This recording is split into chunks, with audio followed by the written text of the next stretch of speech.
Bago ang lahat, officially magsisimula na ang 2025-26 NBA season. Dalawang big-time games agad ang bubukas sa opening night, kaya tara pag-usapan natin ang mga matchup na to. Unang laban, Houston Rockets versus Oklahoma City Thunder. Grabe mga idol, exciting to kasi parehong batang core ang meron ng dalawang team na to. Para sa Rockets, abangan natin si Amen Thompson, Alperen Sengun, at syempre ang bagong star nilang si Kevin Durant na ngayon ay magsisimula ng bagong chapter sa Houston.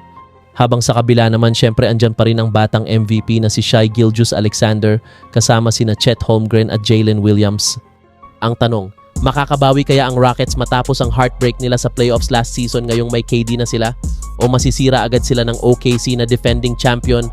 At syempre mga tropa, ang pinakahihintay ng lahat, Golden State Warriors versus Los Angeles Lakers, Steph Curry versus Luka Doncic ulit sa opening night.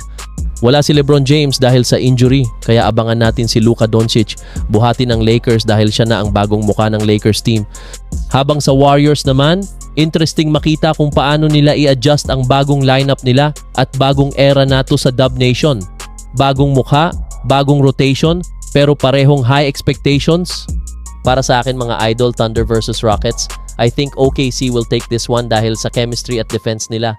Pero sa Lakers versus Warriors, this one's tough.